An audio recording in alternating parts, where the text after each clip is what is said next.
જોઈ રહ્યા છો NN ન્યૂઝ. હું છું એન્કર અર્પિતા પટેલ. હવે જોઈએ અગત્યના સમાચાર.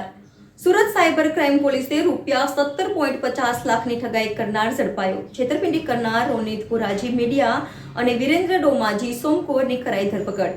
બે આરોપીઓની અમદાવાદથી ધરપકડ કરી શેર બજારમાં રોકાણ કરવાની લોભામણી લાલચો આપી હતી. NN news Surat. દર્શક મિત્રો, તમારી આસપાસ બની રહેલી નવી ઘટનાઓ વિશે જાણવા માટે NN ન્યૂઝને લાઇક કરો, શેર કરો, સબસ્ક્રાઇબ કરો અને બેલ આઇકન પ્રેસ કરો, જેથી આપને નોટિફિકેશન્સ મળતી રહે.